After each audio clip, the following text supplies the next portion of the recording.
Beneath the iconic pyramids lies a forgotten world of hidden chambers. For centuries, the sands of Egypt have concealed a labyrinth of subterranean spaces, their original purpose erased by time. By the end of this exploration, you will understand the compelling theories that challenge everything we thought we knew about ancient Egypt. We will investigate why these rooms were built deep underground and what powerful secrets they were designed to protect. Were they tombs, ritual centers, or something far more mysterious? What do you believe is the most enduring mystery left by the ancient world? Long before human hands ever touched the Giza plateau, nature had already carved out its own hidden chambers. The bedrock beneath the sand is not a solid, uniform block, but a complex puzzle of limestone, riddled with natural tunnels and caves. These are karst formations, created over millennia as slightly acidic groundwater dissolved the soft stone, leaving behind a network of voids and passages. This was the geological canvas upon which the pyramid builders would paint their masterpieces. They did not arrive at a blank slate and begin digging blindly into solid rock. Instead, they surveyed the land with an expert eye, identifying these pre-existing cavities. The ancient architects understood that working with the earth was far more efficient than working against it. A natural cave could be widened into a grand gallery. A fissure in the limestone could be deepened into a descending corridor. The very presence of these features may have even inspired the spiritual concept of a subterranean world, a realm beneath the earth waiting to be discovered and sanctified. This profound connection between the natural environment and human ambition is often overlooked. We marvel at the millions of stone blocks, but we forget the foundational genius of using what was already there. The plateau's geology provided more than just a stable foundation. It offered a blueprint. The earth itself was the first architect, and the ancient Egyptians were its most brilliant students, transforming nature's raw potential into one of history's greatest enigmas. This natural foundation was put to its most mysterious use in a structure known as the Osiris Shaft. Discovered in the shadow of the Great Pyramids, this is not a simple tunnel but a breathtaking feat of engineering, a vertical shaft plunging deep into the limestone. It consists of 3 distinct levels, one stacked perfectly below the other, descending into the earth like a stone ladder into the underworld. The journey down is a passage through increasing mystery, with the lowest chamber perpetually filled with dark, still groundwater. There, resting in the silent, flooded hall, sits a massive sarcophagus carved from a single block of basalt. It is utterly empty. This profound void is the heart of the enigma. Why go to such incredible effort, carving through solid rock with such precision, only to place an empty coffin in a flooded room? The name offers a clue, linking it to Osiris, the god of the afterlife who was himself resurrected. This was likely never intended for a human body. Instead, it may have served as a powerful symbolic tomb, a place where priests or perhaps even the pharaoh himself underwent spiritual initiations, symbolically dying and being reborn amidst the waters of creation. The strategic flooding was not an accident. It was a deliberate design, transforming the chamber into a physical representation of the primordial waters from which all life was believed to have emerged. This was architecture as a religious experience, a machine for the soul built directly into the bones of the earth. This same principle of a symbolic underworld extends to the most famous guardian in history. The Great Sphinx does not merely watch over the desert. It may be the monumental roof for a hidden world of its own. For decades, researchers have scanned the ground around and beneath this colossal statue using ground-penetrating radar. a technology that sends invisible waves into the earth to map what lies below. The results have been startling. These surveys have revealed several distinct anomalies, particularly under the Sphinx's massive front paws and around its bedrock base. The data shows voids that do not match the surrounding geology, cavities that seem too regular and symmetrical to be simple cracks or natural caves. They suggest the presence of chambers and perhaps even passageways, intentionally sealed and forgotten. These modern findings are echoed by a strange historical thread, most famously promoted by the Edgar Cayce Foundation, which spoke of a lost hall of records. This legendary archive was said to contain the wisdom of a sophisticated precursor civilization, sealed away for a future age beneath the Sphinx. While this idea is firmly in the realm of speculation, it asks a powerful question. Could these radar anomalies be the physical evidence of such a place? Are we looking at geological quirks or the faint architectural outlines of a library built to withstand millennia? The Sphinx's greatest secret may not be the erosion patterns on its face, but the silent, empty spaces locked in the stone beneath it. What profound knowledge would be important enough to hide in such a way, and what would its discovery mean for our understanding of human history? But the mystery of these subterranean spaces does not end at Giza. Journey south to the sprawling necropolis of Saqqara, and you will find an underground marvel that defies simple explanation, the Serapeum. This is not a simple tomb but an immense man-made cavern, a long, straight gallery carved deep into the living rock. Lining this hall are enormous niches, each one housing a single, breathtaking object, a sarcophagus of polished granite or limestone so immense it could easily hold a small car. The precision of these boxes is staggering. Their lids, weighing many tons, were cut to fit so perfectly that they seal the interiors from the outside world with an almost airtight closure. The effort to create them, to lower them into these narrow chambers, and to position them with such exactitude represents an obsession with perfection that seems to go far beyond practicality. These were the eternal resting places for the Apis bulls, animals believed to be living manifestations of the god Ptah. Their death was a national event followed by a period of mourning, and then an elaborate funeral fit for a deity. The theology is clear, a sacred animal returning to the god it represented.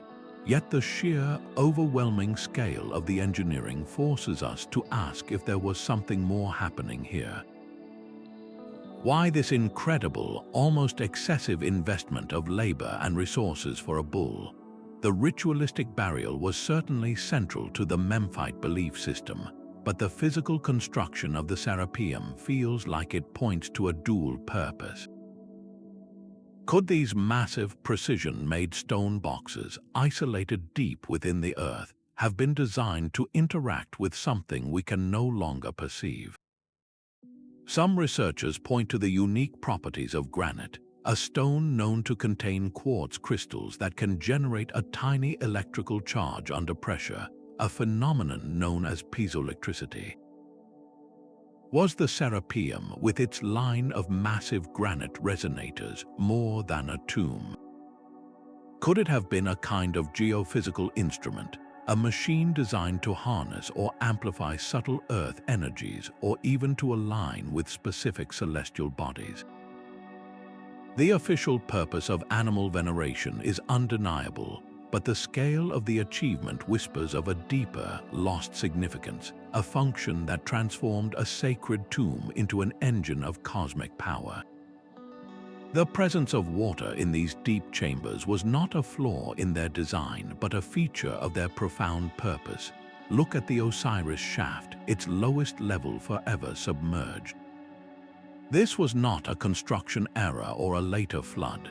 The builders knew exactly where the water table lay, and they deliberately engineered their structures to intersect with it. This points toward a radical idea that the ancient Egyptians were not just master stoneworkers, but also brilliant hydraulic engineers. They were intentionally incorporating the living water of the earth into their most sacred architecture. This makes perfect sense within their spiritual worldview. In the Egyptian creation story, the universe began as an infinite, dark, and watery void called Nun. From these primordial waters, the first mound of earth emerged and life began. By building chambers that filled with groundwater, they were physically recreating the conditions of Nun right beneath the pyramids. A priest descending into that flooded shaft was not just entering a room, he was stepping back into the moment before creation itself. This transforms our understanding of these spaces from static tombs into dynamic ritual machines. The water was essential for ceremonies of purification and rebirth. An initiate would be surrounded by these symbolic waters, undergoing a spiritual death before emerging, cleansed and reborn into a new state of being. It was a tangible, visceral experience of the afterlife's journey, where the soul was believed to travel by boat across celestial rivers. The chamber itself became the vessel, and the still, dark water was the conduit to the divine. This hydraulic hypothesis forces us to see these underground complexes not as sealed repositories for the dead, but as active, purposeful environments where the very elements of the earth were harnessed to facilitate a profound transformation of the human spirit. The sacred waters below were not the only element used to connect the earth to the heavens. The ancient Egyptians were master astronomers, and their celestial knowledge was carved into the very bedrock. Deep within these hidden chambers, far from the open sky, the movement of the stars was observed and harnessed with breathtaking precision. Certain shafts and passages appear to have been engineered as long, narrow telescopes of stone, designed to channel the light of specific stars into the absolute darkness below. Imagine the scene during a pivotal night of the year, a solstice or an equinox. A single beam of starlight, perhaps from the unwavering pole star or the distinctive belt of Orion, would travel down a perfectly straight corridor. For a few fleeting minutes, this shaft of cosmic light would pierce the subterranean gloom, illuminating a statue, an altar, or a specific mark on the wall. This was not merely decoration, it was a profound event. Such an alignment would transform a static room of rock into a dynamic cosmic clock. It marked the turning of the seasons with unerring accuracy, confirming the celestial order from deep within the earth. More than a calendar, it was a device for communion. The chamber became a point of convergence where the earthly realm physically touched the divine cosmos. The star's light, channeled through man-made stone, was a tangible thread connecting the underworld with the afterlife in the sky. This suggests a purpose far beyond burial. These were not just tombs for the body, but sophisticated instruments for the soul, designed to align human ritual with the eternal, mechanical rhythm of the universe. What other cosmic conversations were these silent, dark chambers built to host? Yet the ultimate expression of this underground world was a structure so vast it dwarfed the pyramids. On the edge of the Fayum oasis stood the Labyrinth of Hawara, a complex so immense that the Greek historian Herodotus claimed it surpassed all human works. Today, it is little more than a field of shattered stone, a heartbreaking ruin, but ancient accounts and modern geophysical surveys hint at its former glory, describing a sprawling maze of 3,000 rooms. The most incredible detail is that half of these chambers were built below the ground, a secret city buried beneath the sand. Imagine the scale of such a place, a subterranean network of halls and corridors designed to disorient and awe anyone who walked its passages.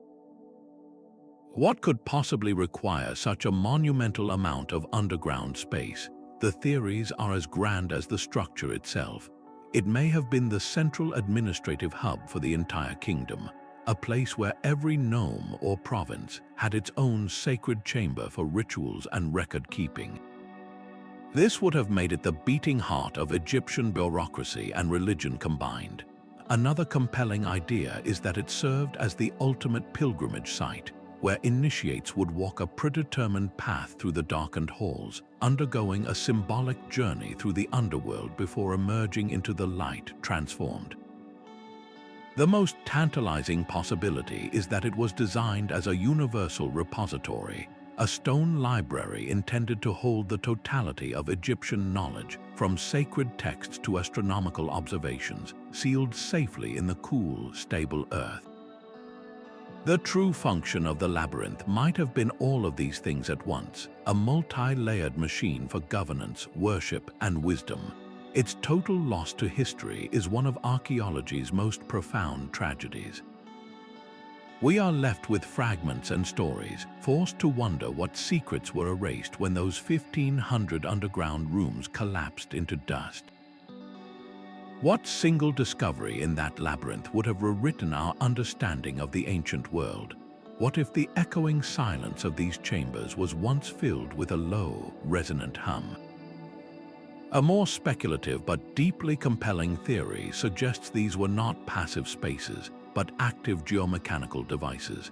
This idea moves beyond tombs and temples to propose that the ancient Egyptians were masters of a lost science, one that harnessed the very energy of the earth itself. The foundation of this concept lies in the specific materials they chose. The Giza plateau is composed of limestone, a stone that contains high concentrations of quartz crystals. When quartz is subjected to pressure or vibration, it generates a tiny electrical charge, a phenomenon known as piezoelectricity. The immense weight of the pyramids above, pressing down on the limestone chambers below, could have created a constant, gentle pressure on these crystals, causing them to release a subtle, measurable energy field. This was not random. The precise geometry of the chambers, their specific angles and resonant volumes, may have been designed to amplify this natural effect, turning the entire structure into a kind of giant acoustic and electrical resonator. Think of it like a tuning fork for the planet. The chambers, with their polished walls and specific dimensions, could have been tuned to vibrate in harmony with the Earth's own frequencies. Proponents of this theory suggest this accumulated energy could have served multiple purposes.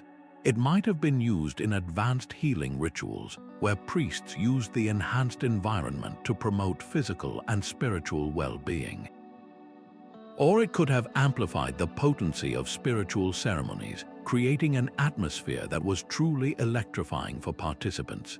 The most radical interpretation posits that this geomechanical system was a form of clean, ambient power, perhaps used to energize objects or devices whose purpose is now completely lost to us. While this view remains highly controversial and is dismissed by mainstream Egyptology due to a lack of direct evidence, its power lies in the questions it forces us to ask.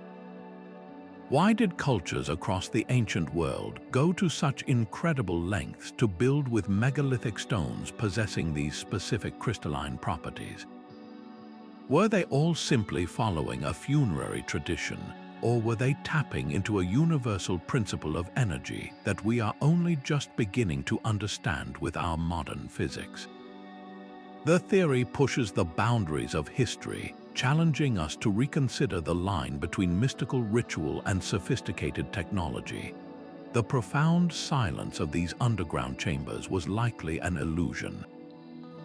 Step inside the king's chamber of the Great Pyramid, and you will immediately sense something unusual.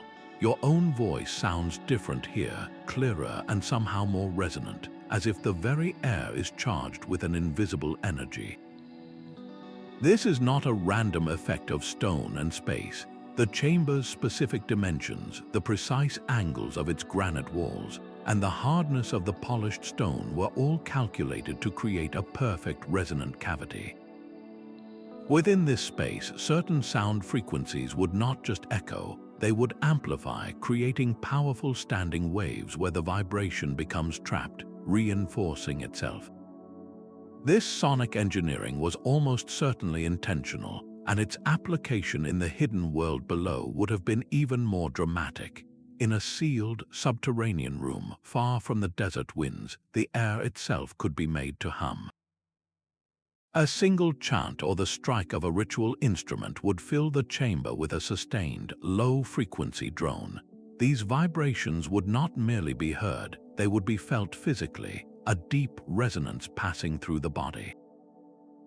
Such sonic environments are known to have a profound impact on the human mind. They can induce deep states of meditation, alter brainwave patterns, and even create sensations of transcendence or out-of-body experiences.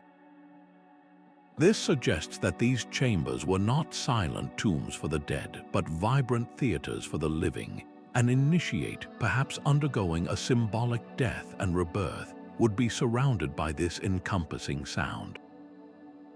The physical vibration would become a spiritual experience, shaking loose the bonds of ordinary consciousness and facilitating a journey into the divine.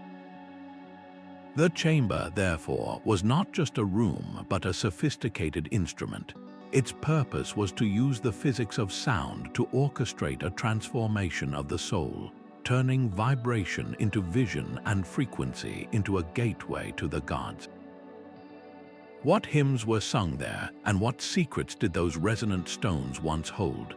Deep within the Giza plateau lies another chamber, one whose design is so overtly symbolic it feels like walking into a myth. This is the structure often called the Tomb of Osiris, a separate and far more intricate complex than the Osiris Shaft. Its layout is a masterclass in sacred geometry. Imagine descending into a vast, rectangular hall carved from the living rock. In the center of this space rises a large, rectangular island, a monolithic pillar of bedrock that the builders left untouched. Encircling this central island is a trench, a dry moat filled not with water, but with the profound silence of symbolism. The entire arrangement is a perfect physical representation of the Egyptian creation story. The central mound is the first land, the Benben stone, emerging from the infinite, chaotic waters of Nun, represented by the surrounding channel. To stand in that chamber was to stand at the very moment of creation. This was not built to house a body, it was built to house an idea. The purpose of this space was almost certainly initiatory. A priest or a pharaoh would cross the symbolic waters, step onto the sacred mound, and undergo a ritual reenactment of death and rebirth, mirroring the story of Osiris himself. He was dismembered, scattered, and then miraculously reassembled and resurrected by the goddess Isis, becoming the lord of the afterlife. The chamber was a machine for experiencing that myth, a three-dimensional religious text where every wall and floor was a page in the story of eternal life. Its power came not from containing a king's remains, but from allowing a living person to temporarily become Osiris, to conquer death itself within the heart of the earth. That profound silence in the symbolic tomb was a prelude to a greater journey. To truly grasp the purpose of these hidden chambers, we must see them through the eyes of the ancient Egyptians, through their concept of the Duat. This was their underworld, but it bore no resemblance to the fiery hells of later traditions. The Duat was a complex and perilous cosmic landscape, a realm the sun god Ra had to navigate with his solar bark each night after the sun set. It was a twisting, watery passage filled with terrifying demons, gates guarded by fire-breathing serpents, and lakes of fire. Yet this terrifying journey was not a punishment, it was a necessary cycle of death and rebirth. Each successful passage through the Duat meant the sun would rise again in the morning, and order would triumph over chaos. The soul of the deceased pharaoh was believed to join Ra on this nightly voyage, facing the same test to be reborn into the afterlife. Now consider the physical experience of moving through one of these underground chambers. You descend a steep, narrow corridor into absolute blackness. The air grows cool and still. The weight of the world above presses down on you. You are in a confined, disorienting space, completely cut off from the realm of the living. This was not an accidental feeling. These man-made caves were likely designed as physical models of the Duat itself. A priest or pharaoh walking these passages was not just going into a room, he was ritually reenacting the sun god's perilous journey. Each turn in the corridor could represent a new challenge, each sealed door a guarded gate from the ancient texts. The final chamber, whether flooded with water or illuminated by a shaft of starlight, was the culmination of the voyage, the place of rebirth. By physically enduring the darkness and confinement, the initiate symbolically conquered the dangers of the underworld. He proved his worthiness and emerged not just from a hole in the ground, but from the womb of the Duat, spiritually transformed and ready for eternal life. This transforms our understanding from architecture to spiritual technology. These were not just tombs, they were training grounds for the soul, designed to guide a human being through the most important journey they would ever undertake. The tombs of kings and priests were not the only ones descending into the earth. A different kind of evidence found far from the pyramids reveals just how deeply this belief was rooted in the culture. Scattered across the desert margins are the final resting places of the workers, artisans, and minor officials who built the grand monuments. Their graves tell a story of a funerary tradition that was universal, beginning with simple pit graves, little more than a body wrapped in matting and placed in a shallow scoop in the sand. Yet even these humble beginnings were underground. As centuries passed, these subterranean spaces evolved dramatically. The simple pit became a rectangular shaft dug deeper into the bedrock. At the bottom, a small chamber was carved out to hold the body and its grave goods. This design then blossomed into the mastaba, a massive rectangular structure above ground that concealed a deep, multi-roomed apartment beneath the surface, a veritable underground home for the deceased. The most elaborate of these private tombs were the rock-cut tombs carved directly into the cliffs, their facades hiding intricate suites of rooms, halls, and storerooms that plunged deep into the hillside. This relentless trend toward greater complexity and depth for non-royal individuals is profoundly revealing. It was not a privilege reserved for the god-king, but a cultural imperative felt at every level of society. The afterlife demanded a subterranean component. This was the essential first stage of the soul's journey, a necessary descent into the earth before any ascent to the stars could be possible. The very act of going underground, of being sealed within the body of the earth goddess, was a fundamental step in the ritual of rebirth. From the simplest pit to the most elaborate cliffside tomb, the message is consistent and clear. To be properly prepared for eternity, you had to first go down. This obsession with a subterranean journey reached its absolute zenith in the sun-scorched valley carved into the cliffs west of Thebes. The Valley of the Kings was not a random cemetery, but a highly strategic, secret city of the dead. New kingdom pharaohs abandoned the towering, conspicuous pyramids of their predecessors for a different kind of security, hiding their eternal resting places deep within the heart of the mountain. The location itself was a fortress, a dry, narrow valley that could be sealed and guarded by a dedicated police force, the Medjay. Its barren, pyramidal peak, known as Elquon, naturally dominated the landscape, perhaps serving as a symbolic, eternal pyramid for all the tombs hidden beneath it.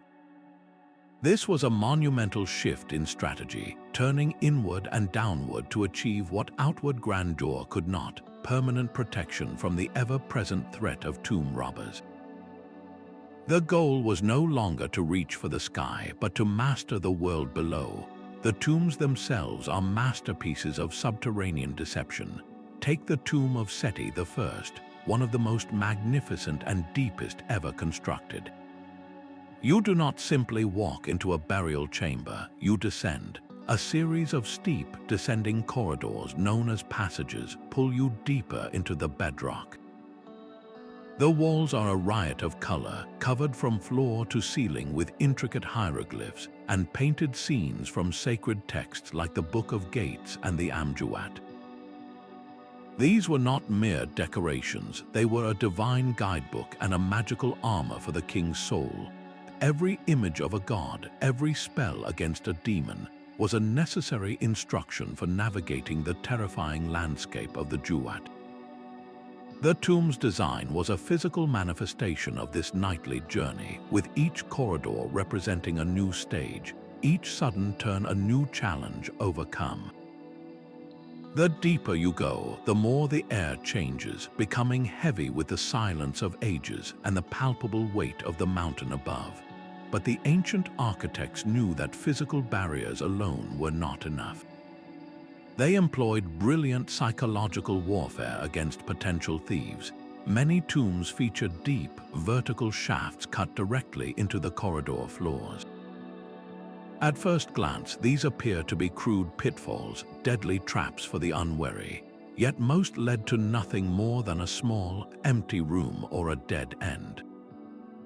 They were decoys designed to waste a robber's time and energy, or to convince them they had found the main burial shaft when the real treasure lay hidden beyond a cleverly concealed wall. Some tombs, like the sprawling, multi-chambered KV5, built for the many sons of Ramesses II, are so complex they feel like underground mazes. They contain false doors, hidden alcoves, and corridors that double back on themselves. This intricate, confusing layout served a dual purpose. It baffled looters, but it also ritually recreated the confusing, labyrinthine paths of the underworld, forcing the king's spirit to prove its knowledge and worthiness to pass through. The tomb was both a physical fortress and a spiritual proving ground. The staggering investment here is almost beyond comprehension. For nearly 500 years, the might of the Egyptian state was channeled into carving these intricate palaces from solid rock. We are not talking about simple holes in the ground.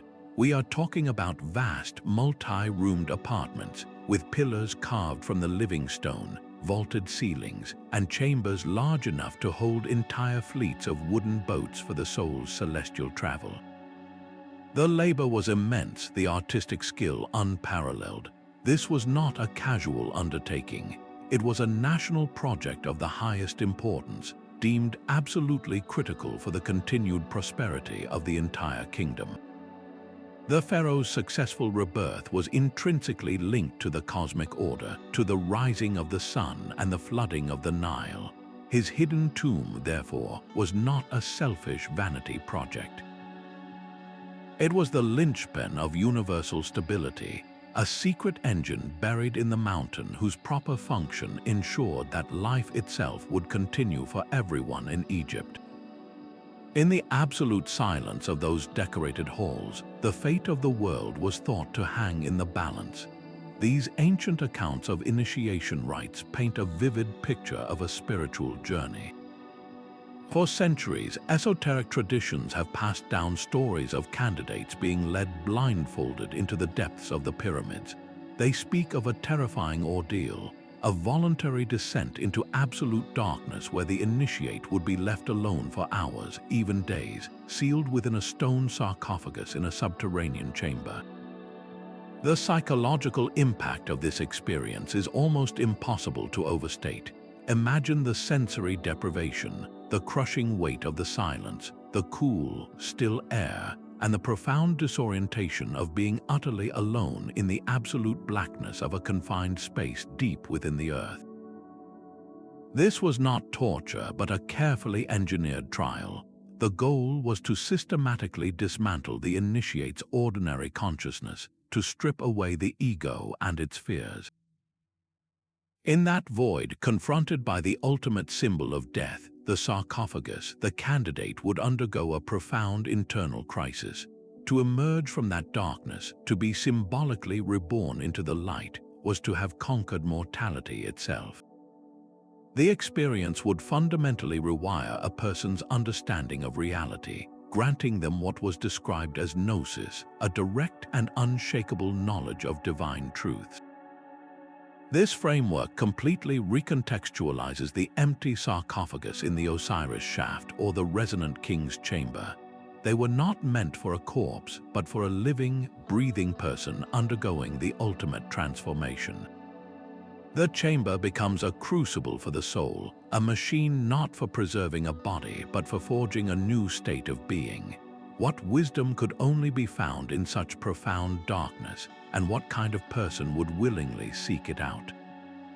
The silent stone no longer guards its secrets so easily. Modern explorers wield tools that feel almost like magic, allowing them to peer through solid rock as if it were translucent. Ground-penetrating radar is one of the most powerful of these.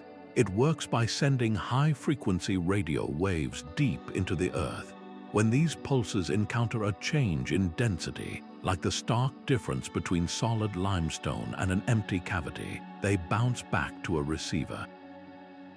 By meticulously mapping these returning echoes, researchers can create a three-dimensional sonogram of the ground, revealing the ghostly outlines of hidden chambers and tunnels without ever disturbing the sand above them.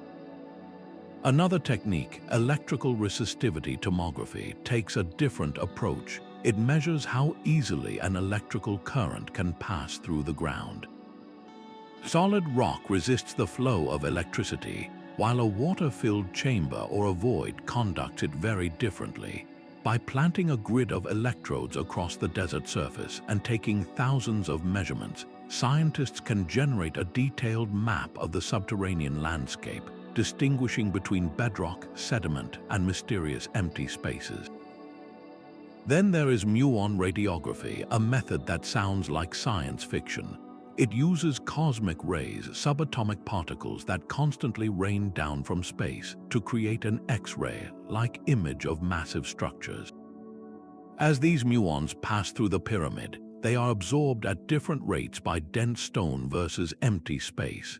By placing sensitive detectors inside known chambers, physicists can count the muons that pass through from above, and from that data, reconstruct a picture of the pyramid's internal density. A void shows up as a stream of more particles, a shadowy negative image of a hidden room. These are not just theoretical tools. Recent surveys at Giza using a combination of these techniques have identified multiple, significant anomalies that defy simple geological explanation. There is a large void detected deep within the Great Pyramid above the Grand Gallery, a space with no known access point. Scans around the Sphinx continue to suggest a complex of subsurface features, chambers that do not align with any known natural cave system. Each new scan adds another piece to the puzzle, proving that the story of Egypt's underground world is far from complete. We are no longer just digging in the sand, we are listening to the whispers of the earth itself, and the stones are beginning to speak. The bent pyramid's strange double profile is only the beginning of its mystery. Beneath its two distinct angles lies a hidden world of equal complexity, a labyrinth in stone that defies all standard explanations for pyramid design.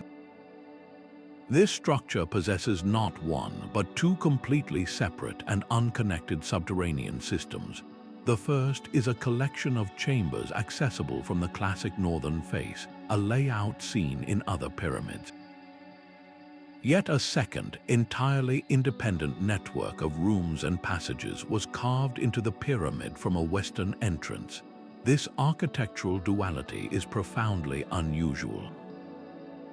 Why would a single pyramid need two distinct and separate underworlds? One compelling theory suggests these spaces were intended for two different pharaohs, perhaps reflecting a sudden shift in power or a shared royal project that history has forgotten. Another idea posits that they served entirely different ritual functions. One set of chambers could have been for the king's burial and ascension, while the other may have been a symbolic tomb for his ka, or spiritual double, ensuring both his physical and eternal forms were provided for. The most practical explanation involves the pyramid's famous bend. The change in the angle partway up its construction was likely a response to alarming structural stresses. Did the builders, fearing a collapse, abandon the original underground plan and hastily carve a new, safer set of chambers from a different entrance? Or is the truth even more profound? Perhaps the two systems represent a duality core to Egyptian belief, a physical manifestation of the separation between the earthly body and the celestial soul, each requiring its own sacred pathway into the afterlife. The bent pyramid's underground puzzle forces us to question the very purpose of these spaces, suggesting that a single, simple function was never enough. This evolution from practical rooms to sacred spaces is the key to their lost purpose. Initially, these chambers may have served the most basic needs of a developing civilization. Imagine the earliest settlements on the Nile. A natural cave or a hand-dug pit offered perfect, cool storage for grain, protecting the community's most vital resource from the desert heat. A fissure reaching the water table could have been a crucial, reliable well. Even the first burials, simple pits in the sand, were a functional solution for the departed, a way to return the body safely to the earth. These were utilitarian acts of survival. Yet as Egyptian society grew more sophisticated, so did its spiritual vision. The simple, functional act of going underground began to gather profound meaning. The dark, cool pit was no longer just a granary. It mirrored the dark, fertile womb of the earth goddess. The well was no longer just a source of water. It was a connection to the primordial ocean of Nun. The burial pit was no longer just a grave, it was the first step on a cosmic journey. The physical descent into the earth became a powerful metaphor for the soul's descent into the underworld, the Duat. This transformation was a slow cultural alchemy. Over centuries, the architects and priests began to consciously design their structures to amplify this symbolism. They were not just building storage rooms, they were building models of the universe. A chamber's length was no longer determined by how much grain it could hold, but by the alignment of a specific star. Its depth was not about reaching water, but about recreating the primordial abyss. The original, practical functions faded from memory because they were no longer the point. The symbolism had consumed the utility. The chamber's true purpose was no longer to store food or water, but to store meaning. It became a machine for understanding death and rebirth, a tool for navigating the afterlife. This is why their original uses seem lost to us. We are looking at a sacred temple and asking about its use as a warehouse. The mundane purpose was intentionally erased, not by sand, but by a far more powerful force. The human need to find cosmic significance in the very ground beneath our feet. South of the sprawling Giza complex, the sands conceal another enigma, one that reveals a grand vision frozen in time. This is the site of Zoyat El Aryan, dominated by the remains of an unfinished layer pyramid and a subterranean wonder known simply as the Unfinished Monument. Carved directly into the living limestone bedrock is a colossal, T-shaped trench of breathtaking proportions. This is not a simple hole in the ground. It is a monumental cutting, a negative space so vast it could easily accommodate several large railway cars placed end to end. The precision of its walls and the sheer ambition of its scale are staggering, yet it was never completed, never filled, never used for any known purpose. This abandoned project offers a rare and powerful snapshot of ancient engineering in its raw, intermediate state. It is a blueprint carved directly into the earth, a ghost of a structure that never was. The unique T-shaped design is particularly telling. This was not a standard burial chamber or a simple storage facility. Its form is highly specialized, suggesting it was engineered to cradle a single, massive object of immense importance and specific shape. Was this trench intended to house a gargantuan, pre-assembled stone sarcophagus, far larger than any ever found? Could it have been the foundation for a complex ritual device, an architectural feature meant to be the centerpiece of an entire pyramid complex? The silence of this empty space is deafening. It forces us to confront a profound mystery. What object was so important, so monumental, that it required the excavation of a small, man-made canyon to hold it? And what catastrophic event, what shift in dynasty, what theological crisis or simple engineering miscalculation caused the workers to down their tools and walk away forever, leaving this immense effort to be reclaimed by the desert? This unfinished trench is more valuable than 1,000 completed tombs, for it captures a moment of supreme ambition, a plan so grand that its failure tells us more about the limits of an empire than its successes ever could. What incredible secret lies buried not within the stone, but in the very shape of the emptiness left behind? The silence we encounter in these chambers is a lie. It is not the pristine quiet of a sealed tomb, but the hollow echo of a space systematically emptied. Our greatest obstacle in understanding these underground worlds is not the sand that filled them, but the human hands that stripped them bare, often within a generation of their sealing. A relentless cycle of gravrobbing began almost as soon as the last stone was set in place.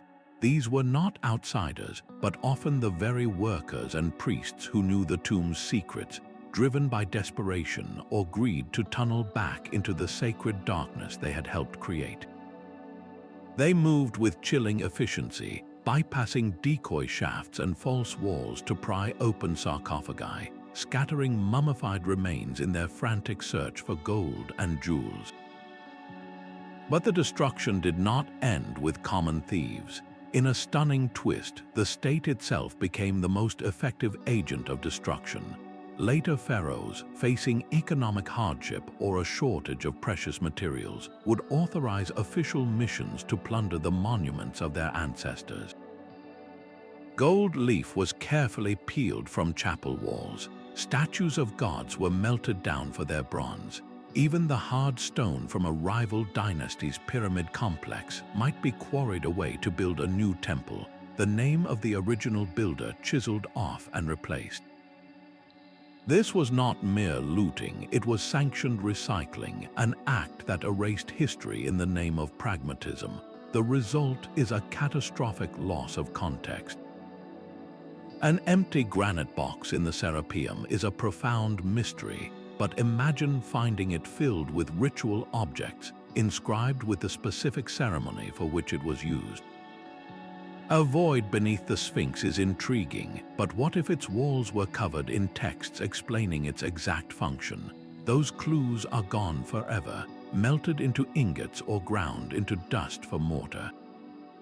We are left with the architectural skeleton, the beautiful but silent bones of a belief system.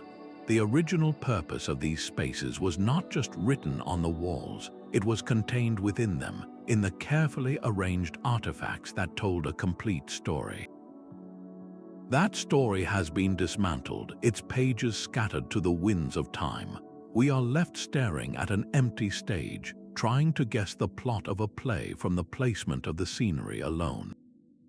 The sheer perfection of these structures forces a radical question. Could the genius behind them belong to an age lost to history, a civilization that flourished long before the first pharaoh ever united the two lands? This is the core of a highly controversial theory, one that suggests the roots of Egypt's underground world are far more ancient than we dare to believe. Proponents of a pre-dynastic civilization point to evidence that seems to defy the conventional timeline. The water erosion patterns on the Sphinx and its enclosure walls, for instance, do not look like the work of wind and sand. They resemble deep, vertical weathering caused by thousands of years of heavy, sustained rainfall, the kind of climate that hasn't existed in Egypt since the end of the last ice age. If true, this would push the Sphinx's origins back by many millennia. Then there is the engineering itself. The megalithic stone boxes in the Serapeum, with their flawless, machine-like precision, and the mind-boggling alignment of the Giza pyramids with the stars of Orion's belt, display a level of technical and astronomical knowledge that seems to appear fully formed, without any clear evolutionary path from simpler structures. The theory posits a startling scenario. The pharaohs of the Old Kingdom did not invent this sophisticated science. They stumbled upon the legacy of a much older, advanced culture, a people who had already mastered the plateau and carved its first subterranean chambers. In this view, the Great Pyramids and their hidden networks were not built from scratch by Khufu and his successors. They were restoration projects on a colossal scale. The pharaohs found a pre-existing and perhaps partially ruined complex of underground spaces and surface monuments. Their great achievement was to clear them out, rebuild them, and claim them as their own, adapting a technology they barely understood to fit their own religious beliefs. The original purpose of these deep chambers, conceived by that forgotten first civilization, would have already been a mystery to the Egyptians themselves. They saw the power in the stones, they felt the resonance in the chambers, and they recognized the celestial alignments, but the why behind it all was a secret the desert had already swallowed. This idea transforms our entire understanding. We are not looking at the beginning of Egyptian civilization, but at the rebirth of something far older. What catastrophic event erased the architects from history, leaving only their indestructible monuments as a challenge for a new world to inherit? This ambition to build a kingdom beneath the sand finds its first and most spectacular expression not at Giza, but earlier at Saqqara. The step pyramid of Pharaoh Djoser is rightly celebrated as the first colossal stone structure in history, a staircase to the heavens, but its true revolution lies hidden deep below the surface, a secret city of staggering complexity. Carved directly into the bedrock is a subterranean maze stretching for over 3.5 miles, a network of tunnels, galleries, and storage rooms that dwarfs the pyramid above in both scale and ambition. This was not merely a tomb, it was an entire underworld palace, an eternal residence designed for the king's Ka, his spiritual double. The labyrinth served a multifaceted purpose, each corridor and chamber a vital component of this grand design. Vast storage magazines were packed with thousands of alabaster jars and pottery vessels, holding wine, oils, and grain to provision the king's spirit for all eternity. The walls were once adorned with brilliant blue faience tiles, glistening to mimic the reed mats of a royal palace, transforming cold stone into a familiar, luxurious home. Other chambers were filled with statues of the pharaoh, ensuring his presence would endure even if his physical body was lost. This entire complex was a meticulous, three-dimensional map of his earthly domain, a symbolic kingdom sealed within the earth to guarantee his power and comfort in the afterlife. Here, for the first time, we see the abstract concept of an afterlife kingdom translated into a breathtaking architectural reality. The step pyramid's hidden maze was the prototype, the bold first draft for every subterranean complex that would follow, setting a precedent that would echo through the centuries and define the very soul of ancient Egyptian belief. Who held the keys to these stone enigmas? The answer may lie not with the pharaohs who commissioned them, but with the elite priestly caste who designed and operated them. These were not merely religious figures, they were the ancient world's equivalent of scientists and engineers, a class of individuals who possessed a tightly guarded body of secret knowledge. Their expertise spanned astronomy, allowing them to align shafts with the stars' sacred geometry, which dictated the resonant proportions of a chamber, and advanced geology, enabling them to select specific stones for their unique properties. These underground complexes were not just tombs for the dead, they were the living workshops and libraries of this intellectual elite. Within the absolute silence of a sealed chamber, far from the eyes of the common populace, they could conduct precise astronomical observations, perform complex rituals whose meanings are now obscure, and perhaps even engage in experiments with sound and energy that we are only beginning to hypothesize. This was where abstract knowledge met physical application. The perfect angles of a corridor, the specific volume of a room, the strategic flooding with groundwater, all of these were not accidents. They were the applied science of a forgotten curriculum. The profound loss we face, then, is not merely the looting of gold or the erosion of inscriptions. It is the extinction of an oral tradition.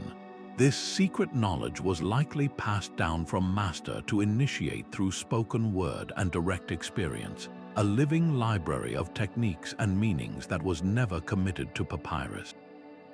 The structures themselves are the hardware, but the priestly lineage was the software, the operating system that gave them purpose. When that lineage was broken, whether through political upheaval, invasion, or simply the slow passage of time, the operational manual for these cosmic machines vanished forever. We are left with the most sophisticated hardware in human history, stunning in its construction, but utterly silent on how it was truly meant to function. This human impulse to build beneath the earth echoes across the globe and throughout time.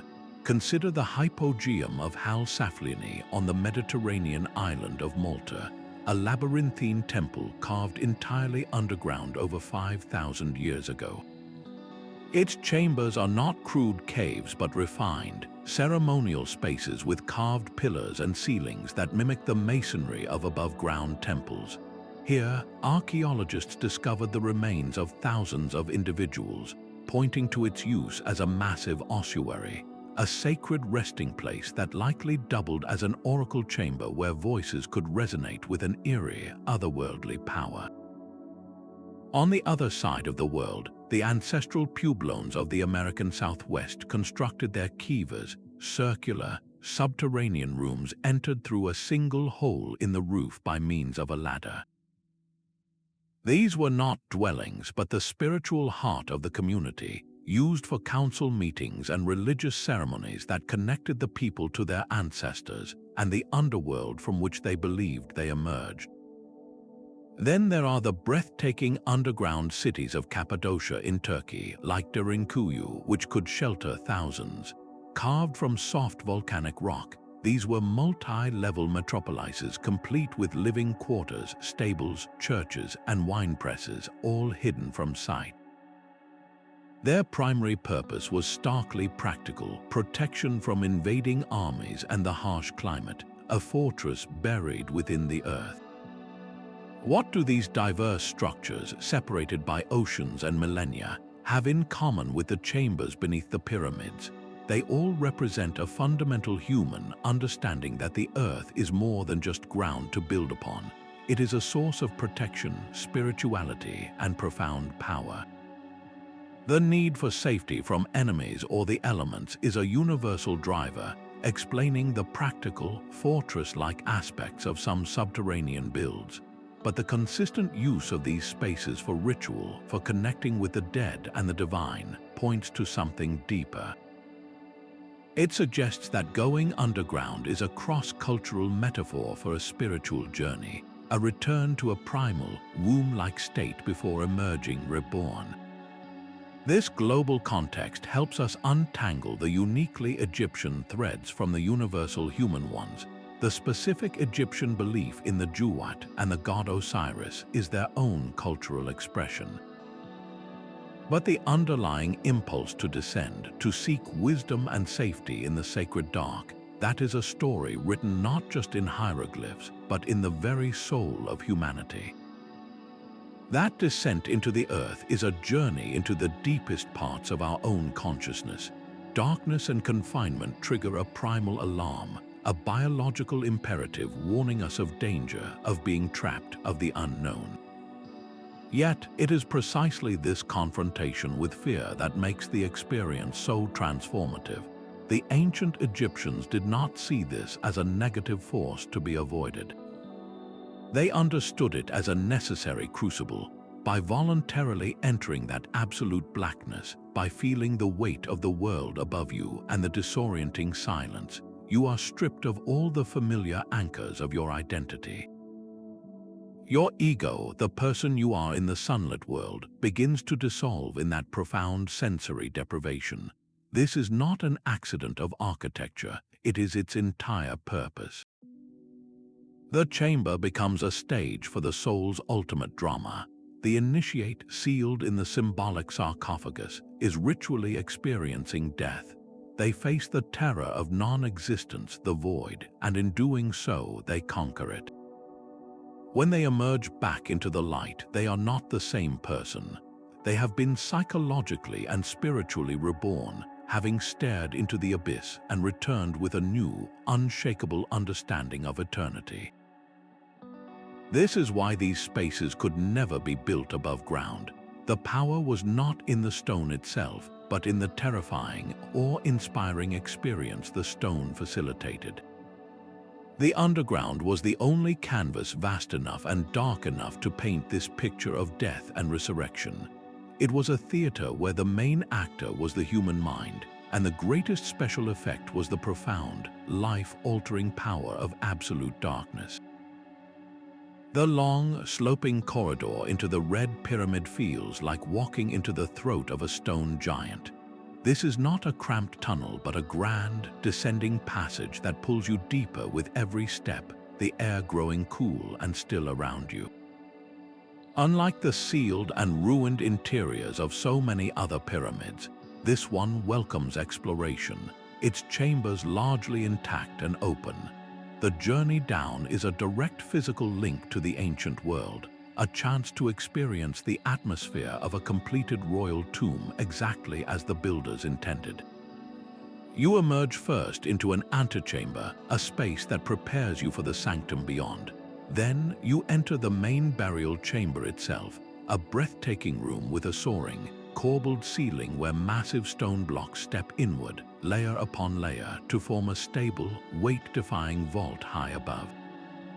Standing in that silent, empty space is a profound experience. You can feel the precision in the masonry, hear the way sound behaves in the enclosed space, and sense the absolute finality of this underground palace. The Red Pyramid serves as a perfectly preserved benchmark. By walking its passages, we gain a tangible understanding of what the ruined chambers in other pyramids must have once felt like. We can compare its clear, functional layout to the confusing labyrinths of later tombs, and its stable construction to the structural panics that may have caused the bent pyramid's shift in angle. This accessible descent provides a rare and precious reference point, a baseline of reality against which we can measure all the other, more mysterious voids hidden beneath the sands of Egypt. Our journey through the shadowy passages beneath Egypt's monuments reveals a reality far more complex than simple tombs or storage rooms. These chambers were likely multifunctional spaces, serving as cosmic maps, ritual theaters, energy conduits, and profound symbols of the journey to the afterlife. The lost purpose is not a single answer, but a tapestry of interwoven functions that evolved over time. While we may never know every secret the ancients buried, the ongoing search itself enriches our understanding of human ingenuity and spirituality. The sands of Egypt still hold their mysteries close, inviting future generations to keep digging, both physically and intellectually, for the truths that lie beneath. The echoes of these ancient chambers remind us that history is not a closed book, but a story still being unearthed.